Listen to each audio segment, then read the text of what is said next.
नमस्कार, बहुत स्वागत है आप सभी लोगों का हमारे समृद्धि आईएएस के यूट्यूब चैनल पर। और आओ पीटी पास करो सीरीज में क्लास कैसी लग रही है कमेंट करके जरूर बताइएगा। और पीछे तमाम क्लासेस हो भी चुकी हैं, तो यदि अभी आप नए हैं तो प्लेलिस्ट में जा करके करंट अफेयर्स के कई वीडियो हुए हैं वो देख लें, यूपी स्पेशल पूरा कराया गया है वो देख लें, महत्वपूर्ण तथ्यों की श्रृंखला हो चुकी है देख लें, हिस्ट्री जो है वो औरंगजेब तक हम आ गए हैं, तो एक तरीके से पूरा एंशियंट हो गया है, सल्तनत हो गया है और मध्यकाल खत्म हो रहा है। अब हम आधुनिक पे 2-4 क्लास में आ जाएंगे। पॉलिटिकल साइंस की क्लासेस हो चुकी हैं, ज्योग्राफी हमारा चल ही रहा है, तो बहुत सी चीजें आपकी पीटी के लिए पड़ी हुई हैं। और जो बच्चे इस बार पीटी ना दे करके अगली बार के लिए तैयारी में है, तो वो अभी मुख्य परीक्षा से संबंधित जो वीडियोज है मेंस को लेकर के वो देखें, क्योंकि अभी पीटी उनको अगले साल देना समय है, तो अभी कुछ मुख्य परीक्षा तैयार कर ले, फिर जो है पीटी में लगिएगा। आज का जो है हमारा 12वां लेक्चर है और इसमें कुछ विविध परियोजनाएं जो छूट गई थी वो हम चर्चा कर लेंगे संक्षेप में। और फिर अब हम आ जाएंगे जो हमारा महत्वपूर्ण टॉपिक होता है कृषि, जहां से खूब प्रश्न आता है, तो वो देख लेंगे। देखिए ये टाइम टेबल है, आप लोग जान ही रहे होंगे, सुबह 9 बजे, शाम को 5 बजे, मंडे टू सैटरडे। तो इस समय चैनल पे बने रहना अपरिहार्य है, क्योंकि अगर आप ये सोच रहे होंगे कि एक ही दिन 2-3 देख लेंगे, तो देखिए देखने तो आप देख लेंगे, लेकिन अगर डेली आप प्रयास करेंगे तो वो आपके लिए ज्यादा बेनिफिशियल रहेगा। मतलब कछुआ बनिए, क्योंकि जीतता अंततः कछुआ ही है। और आप लोग की जो तैयारी है, जो आप लोग की परीक्षा है, तो ये कछुआ वाली ही प्रवृत्ति मांगती है कि आप निरंतर पढ़िए, भले 4 घंटा 5 घंटा ही पढ़िए, लेकिन रोज पढ़िए। ये नहीं कि सप्ताह में 5 दिन घूम रहे हैं और 2 दिन इतना पढ़ लिए कि मतलब 5 दिन आराम कर रहे हैं, तो वो तरीका नहीं होता है। डेली पढ़िए, डेली रिवीजन करिए और daily mains answer writing practice करिए, तब जाकर के आप फाइनल सिलेक्शन लेंगे। तो विविध परियोजनाओं में भारत में बहुउद्देशीय नदी घाटी जो परियोजनाएं हैं, तो सिंचाई की सुविधा के अलावा इनसे बाढ़ नियंत्रण, पेयजल आपूर्ति, जल विद्युत उत्पादन, नहर, परिवहन और पर्यटन जैसी अनेक कार्य किए जा सकते हैं। तो ये जो बहुउद्देशीय परियोजना है, नाम ही इनका बहुउद्देशीय नदी घाटी परियोजनाएं हैं, तो इनसे इतने प्रकार के काम लिए जा सकते हैं। भारत में जल विद्युत संयंत्र की स्थापना सर्वप्रथम 1897 ईस्वी में पश्चिम बंगाल के दार्जिलिंग के निकट सिद्रापोंग अथवा सिद्राबाग में हुई थी। मैंने पीछे की क्लास में बताया था, आपका रिवीजन हो रहा है। भारत और भूटान के सहयोग से चूखा बांध परियोजना का निर्माण किया गया है। तो चूखा बांध परियोजना किसके सहयोग से हो रहा है? तो भारत और भूटान के सहयोग से। फिर इडुक्की बांध परियोजना का निर्माण केरल राज्य में पेरियार नदी पर किया गया है। यह बांध एशिया के सबसे बड़े आर्क बांधों में से एक है। बहुत महत्वपूर्ण है कि यह जो है एशिया का सबसे बड़ा आर्क बांध जो होते हैं उसमें से महत्वपूर्ण है, और ये केरल राज्य के पेरियार नदी पे है। तेलुगु गंगा परियोजना महाराष्ट्र, तमिलनाडु, आंध्र प्रदेश एवं कर्नाटक राज्य की संयुक्त परियोजना है। कृष्णा नदी से जलापूर्ति प्राप्त करने वाली इस परियोजना से तमिलनाडु के चेन्नई नगर को पेयजल प्रदान किया जाता है। किससे? तेलुगु गंगा परियोजना से। मतलब तेलुगु गंगा परियोजना के ही माध्यम से जो तमिलनाडु का जो चेन्नई है उसे पेयजल की प्राप्ति होती है। तेलुगु गंगा जो परियोजना है वो कहाँ स्थित है? तो आंध्र प्रदेश में स्थित है। मेट्टूर परियोजना तमिलनाडु कावेरी नदी पर है। तो मेट्टूर परियोजना पहली बात तो कहाँ है? तमिलनाडु पे। और किस नदी पर है? कावेरी नदी पर। कई बार आपसे प्रश्न पूछा गया, तो अगर पीवाईक्यू आपके जहन में होगा तो ये पता होगा कि कितने इंपॉर्टेंट सारे फैक्ट्स हैं। मयूराक्षी परियोजना पश्चिम बंगाल एवं झारखंड दोनों राज्य लाभान्वित होते हैं। किससे? मयूराक्षी परियोजना से। पोंचप पाद परियोजना, जिसे श्री राम सागर परियोजना भी कहा जाता है, गोदावरी नदी पर निजामाबाद जनपद तेलंगाना में स्थित है। बहुत महत्वपूर्ण है। पुंचम पाद परियोजना गोदावरी नदी पर है। कहाँ है? तो निजामाबाद एक डिस्ट्रिक्ट है, किसका? तेलंगाना का। जायकवाड़ी परियोजना गोदावरी नदी पर महाराष्ट्र में स्थित है। जायकवाड़ी परियोजना भी गोदावरी नदी पर है, लेकिन इसकी अवस्थिति कहाँ है? तो महाराष्ट्र है। कलपोंग जल विद्युत परियोजना अंडमान एवं निकोबार द्वीप समूह की प्रथम जल विद्युत परियोजना है। वेरी इंपॉर्टेंट है कि अंडमान और निकोबार द्वीप समूह की पहली जल विद्युत परियोजना कौन सी है? कलपोंग जल विद्युत परियोजना है। यह कलपोंग नदी पर स्थित है। अब आपसे ये भी प्रश्न पूछा जाता है कि कलपोंग नदी कहाँ बहती है? तो अंडमान निकोबार द्वीप समूह में बहती है। अब ये भी आपकी क्लियर हो जाएगा। रिहंद परियोजना गोविंद बल्लभ पंत सागर परियोजना के नाम से भी जाना जाता है। तो रिहंद परियोजना या गोविंद बल्लभ पंत सागर परियोजना, ये एक ही परियोजनाएं हैं। यह उत्तर प्रदेश के सोनभद्र जिले में पिपरी नामक स्थान पर रिहंद नदी पर निर्मित है। इस बांध की पृष्ठभूमि में एक कृत्रिम झील गोविंद बल्लभ पंत सागर का निर्माण किया गया है। यह उत्तर प्रदेश की सबसे बड़ी परियोजना है। वेरी इंपॉर्टेंट है। तो आप जो रिहंद परियोजना है, ये उत्तर प्रदेश की सबसे बड़ी परियोजना है। उकाई गुजरात राज्य की प्रमुख बहुउद्देशीय परियोजना। तो उकाई परियोजना का किस राज्य से संबंधित है? गुजरात राज्य से संबंधित है। और तापी जिले के उकाई नामक स्थान पर ताप्ती नदी पर यह परियोजना 1972 में पूरी हुई थी। तो नदी कौन सी है? ताप्ती। जिला कौन सा है? तापी। कोयना परियोजना महाराष्ट्र राज्य में कोयना नदी पर निर्मित है। तवा परियोजना मध्य प्रदेश के नर्मदापुरम जिले में तवा नदी पर निर्मित की गई है। तो तवा परियोजना एमपी के तवा नदी पर है। और अगर डिस्ट्रिक्ट पूछा जाए तो नर्मदापुरम जिला है। तवा जल संग्रहण क्षेत्र की पश्चिमी सीमा पर सतपुड़ा राष्ट्रीय उद्यान तथा बोरी वन्यजीव अभयारण्य स्थित है। तो तवा जो जल संग्रहण जो क्षेत्र है, उसी के पश्चिमी सीमा पर आप जो सतपुड़ा राष्ट्रीय उद्यान है वो आप पाएंगे। और बोरी वन्यजीव अभयारण्य जो है स्थित है। इसी तरीके से पोंग बांध का निर्माण व्यास नदी पर हिमाचल प्रदेश के दक्षिण पश्चिम भाग पर किया गया है। तो पोंग बांध, व्यास नदी, हिमाचल प्रदेश, इतना याद रखिएगा। इस बांध के द्वारा महाराणा प्रताप सागर झील का निर्माण हुआ है। किस बांध के द्वारा? तो पोंग बांध के द्वारा।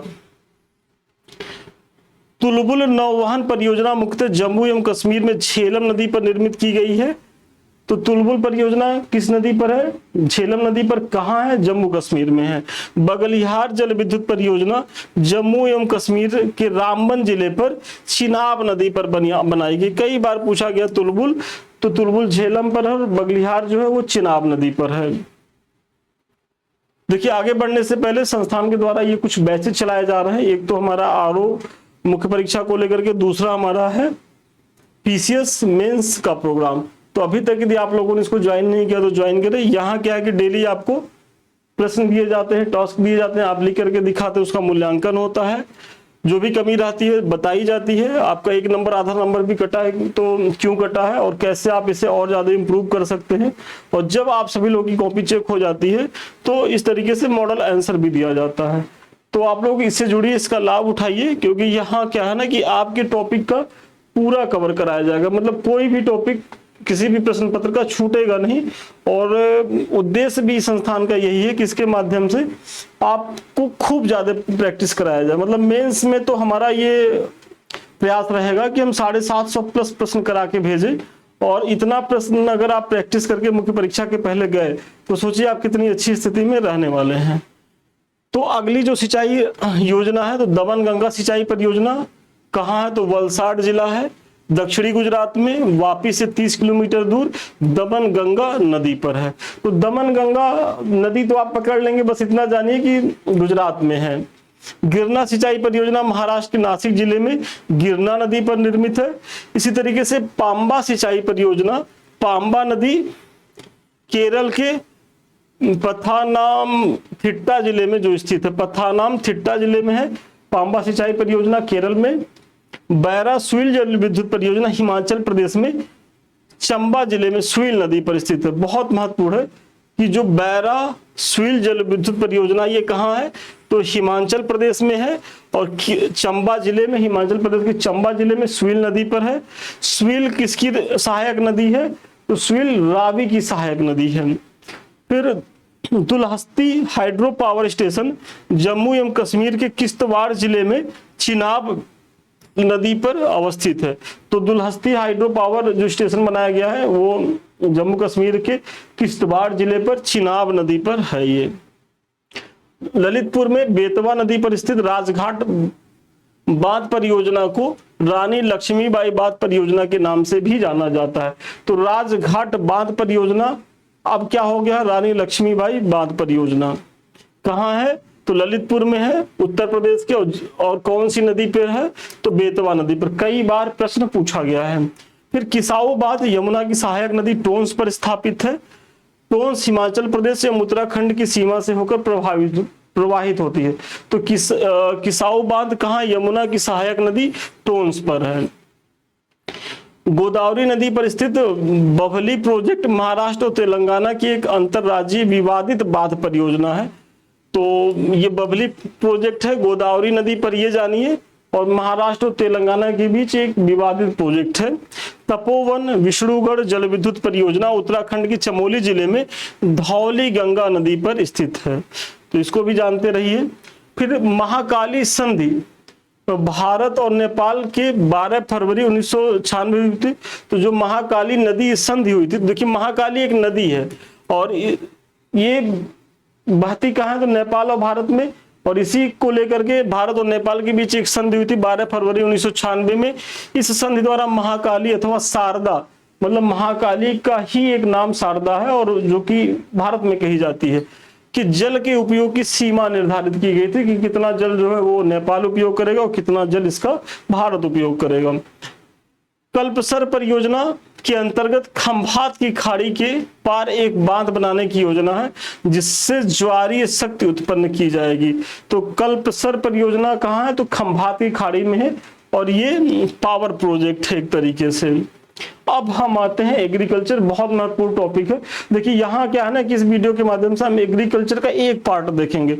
इधर 2 क्लास हमारी पूरा एग्रीकल्चर पे ही आएगी, और आप लोगों अगर जेहन में होगा पीवाईक्यू तो पता ही होगा कितना महत्वपूर्ण ये टॉपिक है। तो बने रहिएगा धैर्यपूर्वक, इधर तो लगातार ही। और अब जितने भी वीडियो हैं, वैसे तो हमारा पूरा प्रयास है कि सारे वीडियो आपके लिए बहुत ही उपयोगी हम बनाएं, इधर तो एकदम स्किप मत करिएगा, क्योंकि अब हमारा बहुत संभावना कल से या संडे से करंट अफेयर्स की भी क्लासेस शुरू हो रही हैं। तो चैनल पे तो निरंतर बने रहिएगा। तो कृषि के अंतर्गत देखेंगे कृषि एवं किसान कल्याण मंत्रालय की वार्षिक रिपोर्ट 2023-24 के अनुसार, ये समय भी याद रखिएगा, देश का लगभग 54.6% कार्यबल कृषि एवं संबंध क्षेत्र पे संलग्न है। तो जो कृषि एवं किसान कल्याण मंत्रालय की जो वार्षिक रिपोर्ट है 2023-24 के अनुसार, ये कह रहा है कि जो भारत में 54.6% लोग जो है वो किस पे निर्भर है अपनी आजीविका के लिए, तो एग्रीकल्चर पे निर्भर है। मतलब इतनी बड़ी आबादी को जो है ये आजीविका का साधन मुहैया करा रहा है। वर्ष 2022-23 के दौरान वर्तमान कीमतों पर देश के जीवीए में इसका हिस्सेदारी कितनी थी, तो 18.4%। ये भी डाटा याद कर लीजिएगा। तो भारत के जीवीए में एग्रीकल्चर का हिस्सा कितना है, 18.4% 2022-23 के दौरान। भारत में कृषि का इतिहास, ये history of agriculture in India पुस्तक किसने लिखी थी, तो MS रंधावा ने लिखी थी। कई बार प्रश्न पूछा गया है। देश में प्रथम कृषि विश्वविद्यालय की स्थापना वर्ष 1960 में हुई थी। तो भारत में पहले जो कृषि विश्वविद्यालय की स्थापना कब हुई थी, तो 1960 में हुई थी। भारत के प्रथम प्रधानमंत्री जवाहरलाल नेहरू द्वारा 17 नवंबर 1960 को उत्तर प्रदेश कृषि विश्वविद्यालय के रूप में इसका उद्घाटन पंतनगर उत्तराखंड में किया गया था। तो जब पंडित जवाहरलाल नेहरू ने इसका उद्घाटन किया था 17 नवंबर 1960 को, तब इसका क्या नाम था, उत्तर प्रदेश कृषि विश्वविद्यालय। बाद में इसका नाम क्या कर दिया गया, गोविंद बल्लभ पंत कृषि एवं प्रौद्योगिकी विश्वविद्यालय। तो इसकी स्थापना 1960 में हुई थी, और ये पहला जो है कृषि विश्वविद्यालय था। भारत में 15 कृषि जलवायु क्षेत्र हैं। भारत में कितने कृषि जलवायु क्षेत्र हैं, तो 15 कृषि जलवायु क्षेत्र हैं। National bureau of soil survey and land use planning के अनुसार भारत को 20 कृषि पारिस्थितिकी क्षेत्रों, देखिए 15 कृषि जलवायु क्षेत्र, 20 कृषि पारिस्थितिकी क्षेत्र तथा 60 कृषि पारिस्थितिकी उप क्षेत्रों में विभाजित किया गया है। सारे प्रश्न पूछे, कई बार ये पूछा गया कितने जलवायु क्षेत्र हैं, 15। फिर कितने पारिस्थितिकी क्षेत्रों में भारत को बांटा गया है, 20। कितने पारिस्थितिकी उप क्षेत्र भारत में है, तो 60 है। मतलब 20 गुणे 3 कर दीजिएगा, प्रत्येक में 3-3 है तो 60 हो गए।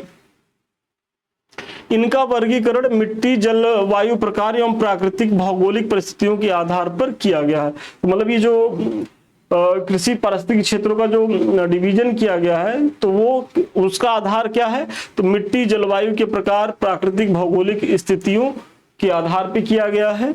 खाद्य एवं कृषि संगठन के मानकों के अनुसार खाद्यान्नों के सुरक्षित भंडारण के समय 14% तक ही जो है वो सापेक्षिक आर्द्रता होनी चाहिए। तो सापेक्षिक आर्द्रता, जो हम फूड प्रिजर्व करते हैं तो उस समय सापेक्षिक आर्द्रता कितनी होनी चाहिए, तो 14% होनी चाहिए। कृषि में युग्म पैदावार का आशय है 2 या 2 से अधिक फसल एक ही भूमि पर एक ही फसल वर्ष में उगाना। तो ये युग्म पैदावार है कि मतलब एक ही भूमि पर एक ही फसल वर्ष में 2 फसलों का उगाना, ये युग्म पैदावार पूछा गया प्रश्न है।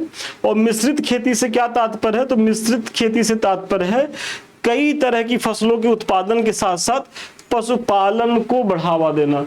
मतलब फसलों में विभिन्न प्रकार की फसलों का तो प्रोडक्शन आप करिए ही करिए, साथ ही साथ आप पशुपालन को भी जो है बढ़ाइए। तो यही जो है मिश्रित खेती है। तो मिश्रित खेती में विभिन्न प्रकार के फसल प्लस पशुपालन सम्मिलित होते हैं।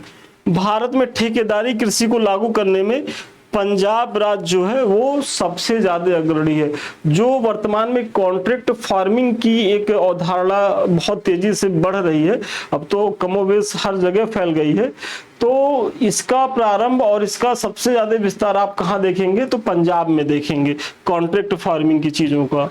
देश में कुल खाद्यान्न उत्पादन में उत्तर प्रदेश का अंशदान सर्वाधिक है। मतलब जो हमारा यूपी है वो जितना भी खाद्यान्न उत्पादित होता है उसमें सबसे ज्यादा योगदान उत्तर प्रदेश देता है। और विश्व में शीर्ष 10 चावल उत्पादक देशों में भारत पहले स्थान पर है और चाइना दूसरे स्थान पर है। इसका ध्यान रखना, मतलब हम शीर्ष चावल उत्पादक देश हैं और हमारे बाद कौन है, चाइना है। भारत में खाद्यान्न के सकल क्षेत्र में से लगभग 36.18%, और ये डाटा कहाँ है, तो आर्थिक समीक्षा 24-25 के अनुसार भाग पर चावल की कृषि होती है। मतलब हमारे पास जितना भी हम खेती करते हैं उसके 36.18% पर केवल चावल उगाते हैं। और चूंकि उत्तर भारत के लोगों को लगता है कि हमारा जो है सबसे ज्यादा हम गेहूं की पैदावार करते हैं, नहीं, सबसे ज्यादा अगर चूंकि पूरे भारत की बात की जाए तो जो नॉर्थ ईस्ट है, साउथ है, तो वहां चावल का प्रोडक्शन सबसे ज्यादा होता है। फिर पंजाब है, वेस्ट बंगाल है। तो ऐसे में सबसे ज्यादा क्षेत्रफल पर बोई जाने वाली फसल कौन सी, चावल है। अकेले 36.18% पे जो है ये बोई जाती है। और इसीलिए सबसे ज्यादा मतलब भारत का मुख्य खाद्य फसल कौन है, चावल है, उसके बाद गेहूं है। वर्ष 2023-24 के आंकड़ों के आधार पर भारत में सर्वाधिक उर्वरक में NPK उपयोग करने वाले 5 राज्य कौन से हैं, तो उत्तर प्रदेश, मध्य प्रदेश, महाराष्ट्र, पंजाब और कर्नाटक। तो सबसे ज्यादा अगर उर्वरक देखा जाए तो उत्तर प्रदेश यूज करता है। भाई ये सबसे बड़ा क्षेत्रफल है मतलब खेती का, तो जब सब बहुत व्यापक स्तर पे खेती होगी तो उर्वरक का प्रयोग ज्यादा होगा ही होगा। उसके बाद मध्य प्रदेश और महाराष्ट्र है। लेकिन अगर प्रति हेक्टेयर देखा जाए तो प्रति हेक्टेयर में सबसे ज्यादा उर्वरक का उपभोग कौन करता है, तो पंजाब। मतलब जो पंजाब के जो फसलें होती है उसमें सर्वाधिक उर्वरकों का उपयोग किया जाता है। पंजाब के बाद कहाँ किया जाता है, तो बिहार में किया जाता है। बिहार के बाद आंध्र प्रदेश में, तेलंगाना में, हरियाणा में। इसीलिए पंजाब में एक बड़ी समस्या जो कैंसर की निकल के आ रही है, तो उसका यही एक कारण है कि वहाँ के जो खाद्यान्न है उसमें बहुत ज्यादा पेस्टिसाइड का उपयोग किया जा रहा है। तो ये हमारे स्वास्थ्य के लिए बहुत हानिकारक है। और पंजाब वर्तमान में अगर कैंसर से जूझ रहा है तो ये भी उसके लिए सबसे बड़े उत्तरदायी कारणों में से एक है। हालांकि वहाँ नशे वशे की भी चीजें थोड़ा ज्यादा हैं, तो वो भी कहीं ना कहीं कैंसर के कारण होते हैं। भाई जो टोबैको आप यूज करेंगे तो डायरेक्ट आप टोबैको ले रहे हैं तो वो आपके बॉडी से डायरेक्ट टच में हो रहा है, तो वो तो और ज्यादा कैंसर जनक होता है। तो इसका भी आप ध्यान रखेंगे। ओवरऑल अगर आप देखेंगे तो उत्तर प्रदेश में, लेकिन अगर प्रति हेक्टेयर में देखेंगे तो पंजाब के बाद कहाँ है? बिहार के बाद आंध्र प्रदेश में है। एक मार्ग केंद्र सरकार द्वारा प्रायोजित योजना है जो कृषि उपज श्रेणीकरण और चिन्हांकन अधिनियम 1937 के अंतर्गत, तो ये याद रखिएगा, एक मार्ग एक कब आया था? 1937 के तहत आया था। कृषि एवं संबद्ध उत्पादों की ग्रेडिंग और मानकीकरण को जो है ये प्रोत्साहित करती है। तो चलिए आज का जो हमारा टॉपिक था वो यहीं तक था। अभी एग्रीकल्चर से ही चीजें कराई जाएंगी, तो 1-2 क्लास एग्रीकल्चर पे ही होगी, बने रहिएगा। अब हम इसी के आगे चीजों को कंटिन्यू करेंगे। इसके बारे में तो मैंने चर्चा कर ही दी है, आप लोग अभी तक ज्वाइन नहीं की तो ज्वाइन करें। साथ ही हमारे कुछ लिंक्स हैं, एक तो हमारा टेलीग्राम है, दूसरा समृद्धि IAS का यूट्यूब जिससे अभी हम आप रूबरू हैं, और तीसरा संदीप मिश्रा ऑफिशियल। तो ये तीनों चैनल आपकी तैयारी के लिए बेहद उपयोगी हैं। आप इनसे जुड़े रहिए और अपनी तैयारी को धार दीजिए। साथ ही साथ आप हमसे बात करना चाहते हैं, हमारे किसी बैच से जुड़ना चाहते हैं तो 7303075007 पे आप संपर्क कर सकते हैं। तो चलिए आज के लिए इतना ही, पुनः मिलते हैं नए वीडियो में नए क्लास के साथ। तब तक के लिए धन्यवाद, शुभकामनाएं आपको।